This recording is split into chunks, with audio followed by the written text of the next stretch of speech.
हाँ जी, नमस्कार।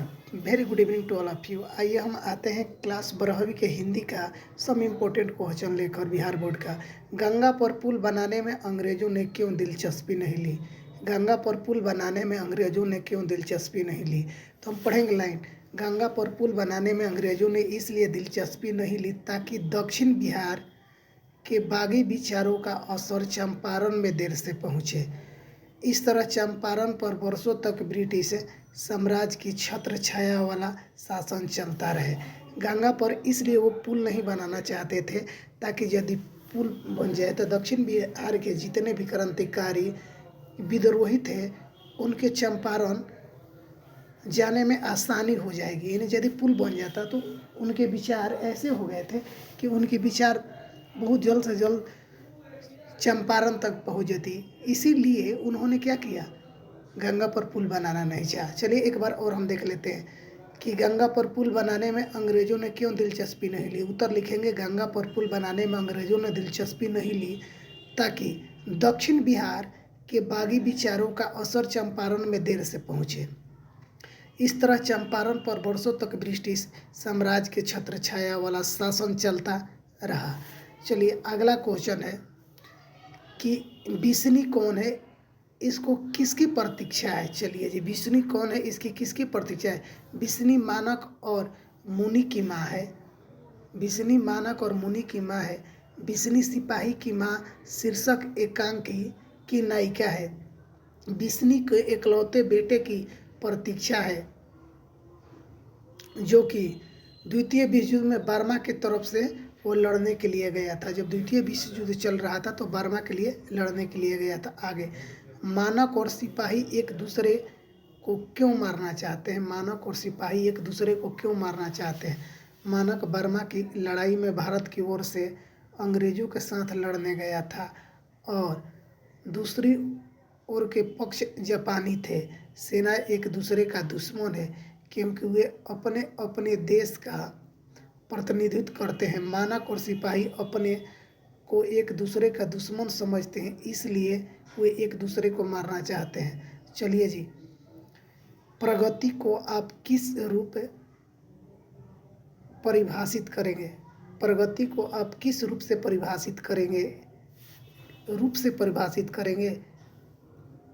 चलो इसको लिख ही देता हूँ, किस रूप से परिभाषित करेंगे। प्रगति को आप किस रूप से परिभाषित करेंगे। प्रगति को आप किस रूप से परिभाषित करेंगे। प्रगति को आप किस रूप से परिभाषित करेंगे और इसके बारे में क्या धारणा प्रचलित रही। प्रगति धर्मी कविताओं के रूप में परिभाषित करने चाहिए।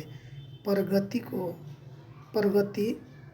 धर्मी कविताओं के रूप में परिभाषित करना चाहिए। आधुनिक हिंदी कविता में रीति और मुक्ति के मिश्रण से नूतन भाव भूमि पर जो गांव लिया गए हैं उसे ही प्रगति की संज्ञा दी गई है। इसके बारे में यह धारणा है कि यह एक लंबी कविता है और इसे पढ़ने और लोगों के सुनने की लोगों की फुर्सत भी नहीं है। आगे, लेखक की भाभी क्या कहती है, इसका उनके कथन का महत्व बताइए। लेखक की भाभी क्या कहती है, इसका उसके कथन का महत्व बताइए।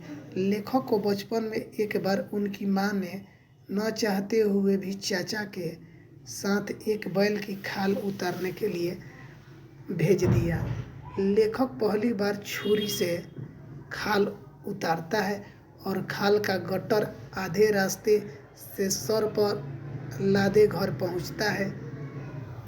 ओम प्रकाश वाल्मीकि घर पहुंचते पहुंचते थक जाता है, उसका शरीर गंदगी से भर जाता है। ऐसी हालत में लेखों को देख उनकी माँ रो पड़ती है और उनकी भाभी उस दिन उनकी माँ से कहती है, इनसे यह न करवाओ, हम भूखे रह लेंगे, पर इन्हें इस गंदगी में न घसीटो। भाभी ने यह शब्द आज भी लेखक के लिए अंधेरे में रोशनी बनकर चमकते हैं। घर पहुंचने पर लेखक को देख उनकी माँ क्यों रो पड़ती है। घर पहुंचने पर लेखक को देख उनकी माँ क्यों रो पड़ती है। लेखक की माँ ने लेखक को अपने चाचा के साथ एक बैल की खाल उतारने में सहयोग करने के लिए भेजा था।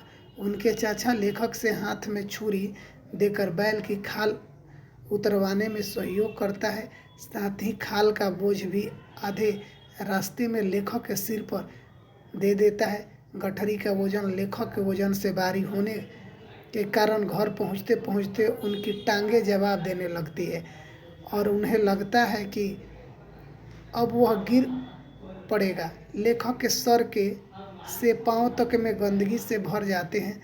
कपड़ों पर खून के धब्बे साफ दिखाई पड़ते हैं और इन्हीं हालत में घर पहुंचने पर उन्हें देखकर लेखक की मां रो पड़ती है। तिरछ तिरछ क्या है? कहानी में यह किसका प्रतीक है? तिरछ लेखक की कल्पना मात्र है। तिरछ लेखक की कल्पना मात्र है जो लेखक के सपने में अक्सर आता रहता है। तिरछ एक विषैला और भयानक जंतु है जिसके काटे जाने पर मनुष्य के विष के प्रभाव से नहीं बच पाता है और इसकी मृत्यु हो जाती है। तिरछ कहानी में समाज में व्याप्त विकृतियों का प्रतिनिधित्व करता है। ठीक है, हमने 20 क्वेश्चन करा दिए, कुछ क्वेश्चन का ऑब्जेक्टिव भी करा दिया है। अगले वीडियो में हम लेकर आएंगे कुछ ऑब्जेक्टिव प्रश्न। ठीक है, धन्यवाद।